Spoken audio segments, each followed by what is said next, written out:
Al-Quran itu kan turun 2 kali. Ya, pertama Baitul Izzah ya, dari Sidratil Muntaha min indillah, sisi Allah. Itu blok gitu ya. Turunnya sekaligus gitu ya. Set ya, turun ila samai dunia. Demikian kata para ulama, ke langit dunia. Nah, proses turunnya ini min indillah Baitul Izzah ini terjadi di bulan Ramadan. Maka dalam Al-Quran kan inna anzalnahu fi lailatul qadar. Kami turunkan Al-Quran itu pada malam Lailatul Qadar, dan Lailatul Qadar itu di bulan Ramadan. Jadi kesimpulannya kan Al-Quran turun pada malam Lailatul Qadar. Lailatul Qadar itu di bulan Ramadan. Berarti Al-Quran turun di bulan Ramadan. Sekaligus yang sekali. Nah, dari dari langit dunia ke Rasulullah, nah itu yang dicicil.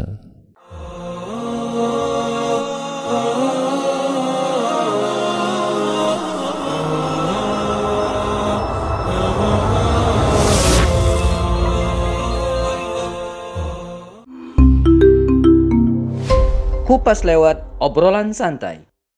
Bismillah. Kita berjumpa lagi di Close Kupas lewat obrolan santai. Alhamdulillah. Ya. Sekarang saya nih yang ketemu Ustaz. Ya, alhamdulillah ketemu. Ini acara apa? Close Kupas lewat obrolan santai. Jadi kita santai. Ngobrol, ya. Santai. Mestinya di sini Kang Villa ada kopi atau teh manis gitu ya. Tapi puasa. Enak dong. Iya. Ya, semoga nanti ada yang bisa mensponsori kopinya, taruh sini. Ada sponsor tulisannya. Mantap. Sehat alhamdulillah. Alhamdulillah. Sehat alhamdulillah. Wabah semakin melandai saya dengar ya. Semakin melandai alhamdulillah. Bahkan saya kemarin sempat kontak dengan teman-teman di Melbourne, Australia, ada acara webinar. Di sana itu luar biasa. Wabahnya 0. Jadi di Melbourne tuh nggak ada yang kena.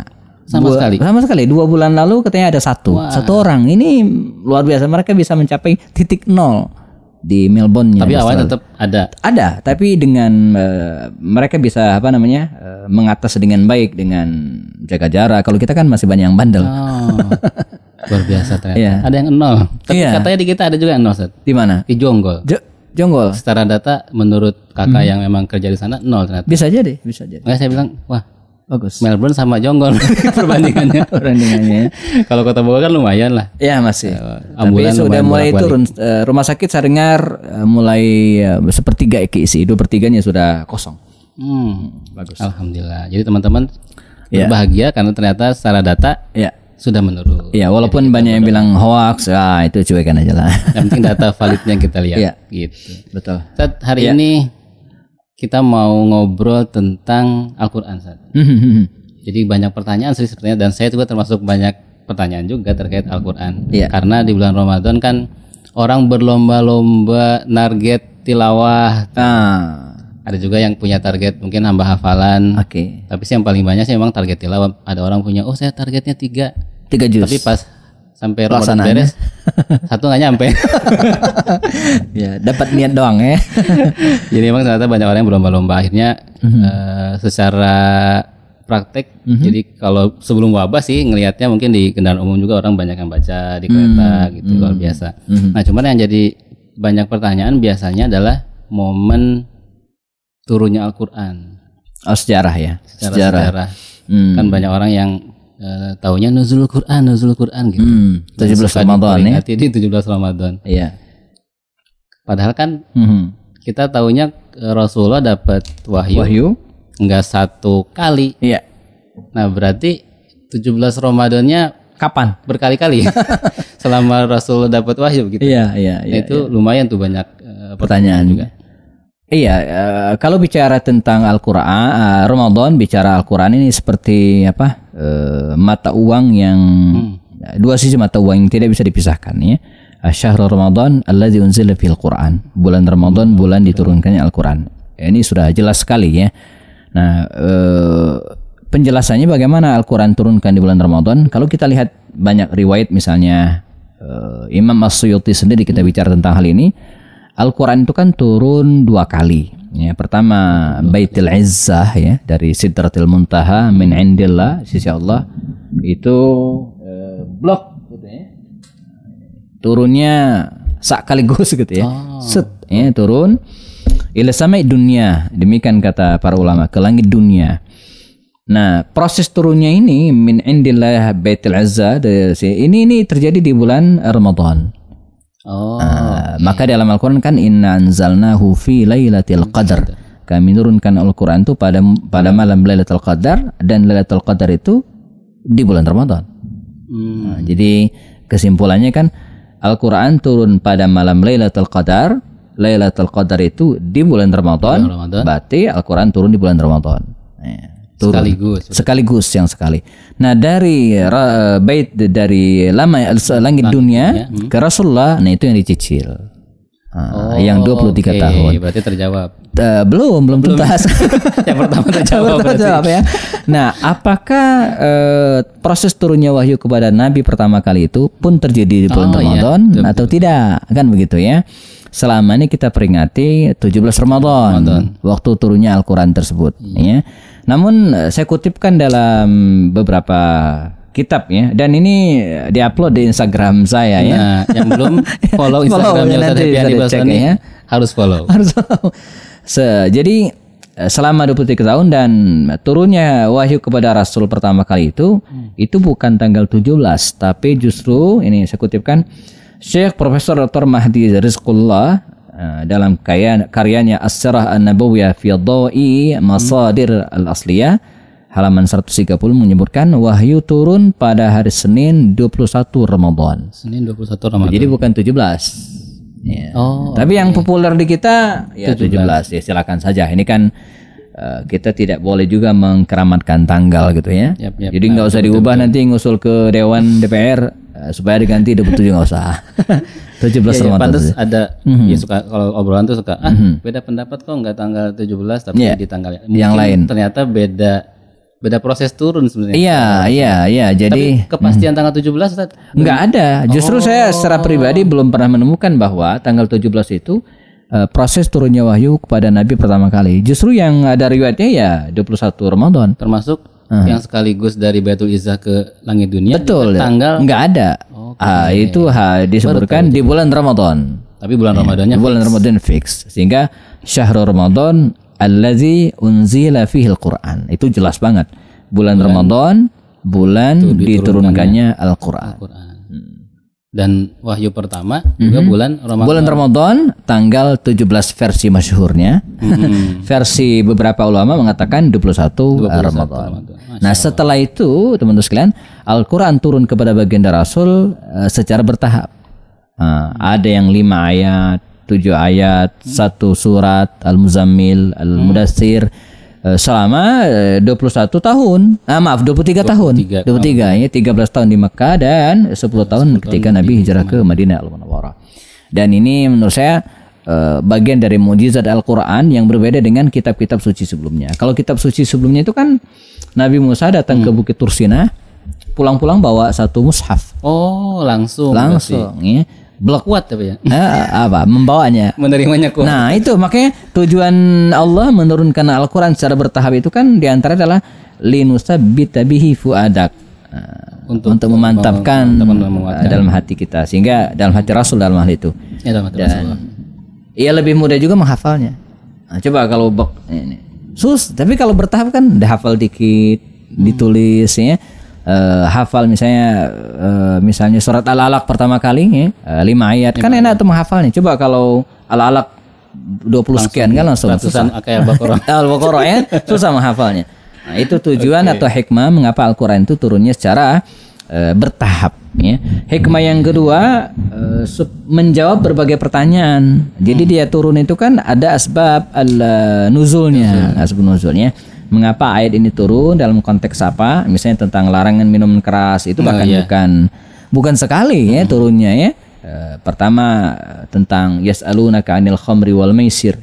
Mereka bertanya kepadamu tentang khamr ya, dan maisir, berjudi dan minuman keras. Maka ayat yang turun tentang misalnya disebutkan qul fihi ma ismun kabirun wa manafi'ul linnas. Di dalamnya itu ada manfaat tapi ada juga mudarat. Jadi belum diharamkan. Terus sampai 4 kali turun ayat yang mengharamkan minuman keras itu.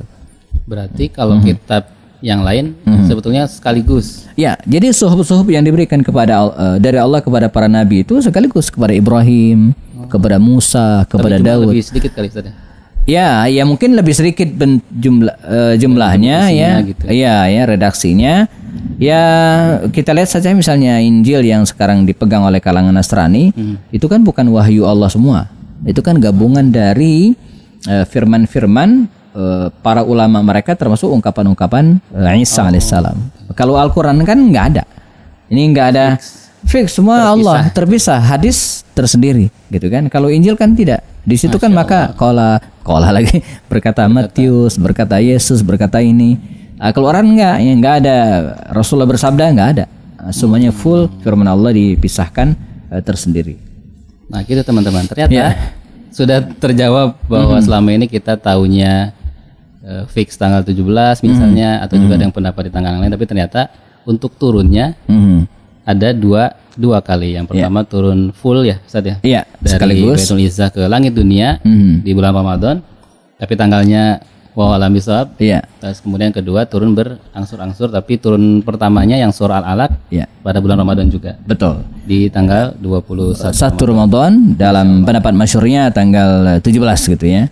Nah, jadi nyambung ke ngejar Lailatul Qadar, kan ada yang pakai ganjil-ganjil tuh 21, 23, 25, 27, 29. Betul.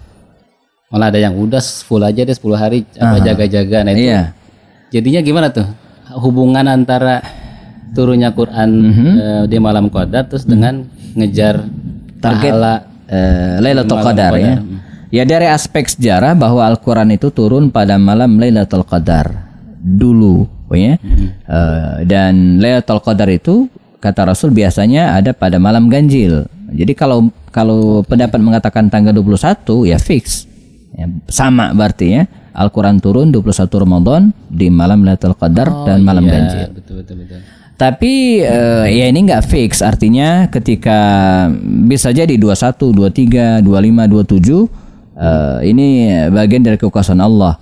Dan ada hikmahnya dari dirahasiakan. Coba misalnya fix Lailatul Qadar tanggal 27. Di hari lain sepi itu masjid ya. Mungkin ada nunggu itu. Jadi sengaja ya. Makanya kita kalau melihat sesuatu itu jangan kacamata negatif, selalu positif. Termasuk juga dirahasiakannya Lailatul Qadar supaya kita pahalanya lebih banyak. Nyarinya enggak di malam Lailatul Qadar saja, tapi di malam-malam yang lain juga kita uber, bahkan di awal Ramadan. Berarti kalau Quran turunnya sekaligus. Nah, ada yang nanya begini, Ustaz. Berarti secara tulisan juga sebetulnya sudah jadi. Iya. Nah, sedangkan ketika turun ke Nabi kan baru tulis. Maksudnya ditulisnya itu kan kayak ke sahabat siapa. Iya, iya, jadi Al-Quran turun itu masih berada di langit dunia gitu kan. Nah, wallahu alam bentuknya apakah seperti ini atau tidak.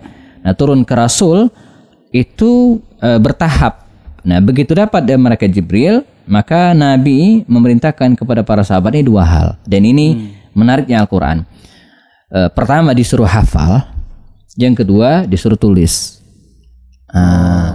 Jadi Al-Quran ini di backup. Makanya kalau kita bicara Al-Quran asli yang sampai kepada kita, itu nggak bisa dibantah. Mengapa? Karena turunnya kepada kita melalui dua hal. Pertama kitabatan, ditulis, ada gitu kan. Dan di masa Nabi ada. Di masa Abu Bakar tulisan-tulisan tadi dikumpulkan, maka ada istilah jam'u al-Quran. Di masa Umar masih tetap itu yang dipakai. Di masa Utsman ditulis ulang. Nah, yang ditulis ulang di masa Utsman kemudian disebarkan dan kemudian dikutip ulang sampai sekarang. Nah, jadi Al-Quran ini turun kepada kita pertama kitabatan, tulisan yang turun temurun ya, dikutip antara satu generasi yang lain. Yang kedua dia di backup ya, kalau salah tulis dengan hafalan. Nah, jadi utuh. Kalau ngandalin hafalan doang mungkin nggak ada yang dilihat gitu ya. Mungkin takut salah hafalan. Tapi kalau tulisan doang ya mungkin terjadi perbedaan. Ya, tapi ini enggak, dua-duanya. Jadi Al-Quran itu dijamin oleh Allah. Inna nahnu nazzalna dzikra wa inna lahu lahafizun, itu dengan dua cara. Kitabatan ya, dan hafzan. Ini menambah keyakinan kita bahwa Al-Quran ini betul-betul dari Allah, mukjizat kepada nabinya diturunkan kepada kita hari ini. Jadi ini yang membedakan dengan kitab yang lainnya. Kitab, mohon maaf, Injil misalnya itu kan ditulis jauh setelah Isa dianggap tidak ada lagi, bukan di masa Nabi Isa hidup, bukan ya. Apalagi kitab-kitab suci yang lainnya sudah nggak jelas lagi ya. Asli bahasanya mana? Kalau Al-Quran jelas ya. Ibrani, siapa yang ngomong bahasa Ibrani sekarang? Nggak ada lagi. Betul. Nah, jadi teman-teman luar biasa, ternyata sejarah Quran tuh jadi fix kebenarannya juga bisa dipastikan dengan fakta dan data. Nah, jadi selayaknya kita bersemangat. Tapi biasanya kalau bulan Ramadan orang jadi bersemangat juga untuk ini saat belajar baca gitu. Tapi kadang-kadang kan ada orang yang pengen cepet-cepet bisa baca bagus. Nah kan kalau zaman sekarang ada ustaz muda bagus-bagus tuh bacanya. Nah jadi anak-anak muda sekarang bisa jadi meniru mereka. Nah tapi dengan kondisi sekarang pandemi, ada tips apa gitu Ustaz buat belajar cepat ya? Iya. Saya kira teman-teman sekalian ada 3 hal yang harus kita perhatikan kalau baca Quran itu. Pertama, lancar. Jadi jangan au mesti lancar. Yang kedua, benar. Ngapain lancar tapi nggak benar ya. Yang ketiga, enak didengar. Nah, enak didengar. Jadi bagaimana supaya lancar? Rajin-rajin baca. Semakin sering kita baca, insya Allah akan semakin lancar bacaan Quran kita. Bagaimana supaya benar? Ya belajar, harus ada gurunya, harus ada ustadznya ya, ikut tahsin ya. Online pandemi sekarang tidak menghalangi kita untuk belajar, bisa via online. Ya, bisa melalui atau peserta-peserta yang terbatas misalnya kan 3, 4 orang, 5 orang ya, yang penting dia belajar karena membaca Al-Quran itu bukan seperti membaca buku-buku biasa, karena dia ada tajwidnya ya, ada hukum makharijul hurufnya, ada hukum ikhfa dan seterusnya. Jadi betul harus belajar supaya bacaan kita benar. Yang ketiga, supaya enak didengar. Caranya itu dia. Caranya rajin-rajin mendengar. Enak didengar, rajin dengar. Rajin dengar ya, supaya bacaan kita enak didengar, rajin-rajin mendengar Syekh Sudais, Syekh Surim, atau yang di Indonesia siapa yang lagi tren? Muzamil Hasballah ya. Ustaz Ahmad Saifillah ya. Ustaz Rensu dari teman hijrah ya. Ngaji di wedding. Iya, wah itu khusus ya. jadi kalau mau wedding ada khusus ya, jangan panggil yang lain ya. Spesialis wedding party. Jadi rajin 3 ya, ingat ya, rajin mendengar. Apa tadi? Lancar, benar, enak didengar. Jangan sampai enggak enak didengar. Udahlah nggak lancar, nggak ini dengar, ya nggak bener lagi ya. Apalagi nih Ramadan Kang Villa, saya kira momentum yang pas sekali bagi kita untuk lebih mendekati Al-Quran gitu ya. Kita punya alasan untuk mengkhatamkan Al-Quran minimal ya one day one juz lah, itu minimal ya, minimal banget itu ya, karena Nabi setiap tahun dia mengkhatamkan Al-Quran pada bulan Ramadan sekali, kecuali yang tahun beliau akan meninggal dunia beliau khatamnya 2 kali. Nah, kita mau lebih dari itu ya boleh lah. Boleh ya. Infonya katanya Imam Syafi'i bisa 60 kali dalam satu Ramadan. Mantap. 60 kali guys. 60 kali. Luar biasa ya. Ada yang nanya ke saya, masuk akal nggak? Masuk akal banget. Kalau hafal, beliau kan hafal. Kalau kita kan terbata-bata. Oke. Ya. Nah, jadi pertanyaan berikutnya adalah sahabat Nabi. Kan kita nih zaman sekarang ini belajar tuh ada tajwid gitu satu. Zaman sahabat Nabi tuh udah ada aturan begitu nggak saat ketika baca? Iya. Atau karena mereka orang Arab jadi udah bisa. Jadi gitu. Secara umum Nabi itu mengajarkan bacaan Quran yang benar kepada kita. Mungkin ini sebagai penutup ya. Udah benar ya bahwa misalnya nun ketemu waw dibaca dengung ya, miu waraihim. Kemudian apalagi ya, nun ketemu fa dibaca ikhfa gitu ya. Tapi Nabi tidak mengatakan ini ikhfa, ini idgham, ini apa, enggak. Itu kan ilmu yang kemudian disusun oleh para ulama belakangan di era pemerintahan awal-awal Abbasiyah atau akhir-akhir Bani Umayyah. Bahkan proses harokatisasi Al-Quran sendiri kan di bahasa Nabi nggak ada. Jadi Al-Quran tuh nggak ada harokatnya. Apa namanya? Bukan cuma gundul berarti? Bukan, iya betul. Gundul gitu nggak? Iya, bukan ya. Jadi belum ada harokatnya sama sekali. Ada. Itu baru dimulai di Abul Aswad Ad-Du'ali di era pemerintahan Ali bin Abi Thalib, diteruskan di era pemerintahan Muawiyah bin Abu Sufyan atau Bani Umayyah. Jadi hukum-hukum itu belum ada. Tapi cara bacanya udah benar. Jadi dari cara membaca itu kemudian para ulama membuat ilmunya gitu kan. Oh, ternyata nun mati ketemu waw dengan waw apalagi nun, mim, ya. Yanmu ya. Nah, ternyata Nabi itu dan para sahabat kalau baca nun mati ketemu dengan yanmu ini dia didengungkan. Enaknya apa ya namanya ya? Ya idgham bihunna gitu. Teman-teman mau pakai istilah lain juga boleh ya. Sebetulnya. Cuman diterima orang enggak, itu masalahnya. Bikin sendiri, malah bingung ya. Ini masa baru. Gitu. Jadi ternyata kalau zaman dulu secara baca sudah benar, tapi secara keilmuan tajwid berarti belum gitu ya. Iya, maka dalam hukum tajwid kan sebagaimana kita pahami, hukum mempraktekkan bacaan tadi itu kan jadi fardu ain. Nah, hukum mengetahui hukum-hukum tajwidnya, teorinya fardu kifayah. Enggak semua kita harus paham. Itu dasarnya kenapa jadi hukumnya berubah, berbeda ya. Oke, menarik terkait Quran. Jadi kita sudah banyak tahu dari yang tadinya nggak tahu, teman-teman. Ya. Dan semoga kita bisa bersemangat menghabiskan Ramadan kita dengan dekat dengan Al-Quran. Insya Allah. Gitu saja. Insya Allah. Baik. Demikian obrolan kita saat ketemu lagi. Nggak santai kayaknya. Santai ya, santai. Insya Allah akan berjumpa kembali di episode berikutnya. Jangan sampai ketinggalan. Subscribe bagi yang belum channel Ustadz Happy Andi Bastoni di YouTube dan juga follow IG-nya Ustadz Happy Andi Bastoni. Terima kasih. Wabillahi taufiq wal hidayah. Wassalamualaikum warahmatullahi wabarakatuh. Waalaikumsalam warahmatullahi wabarakatuh.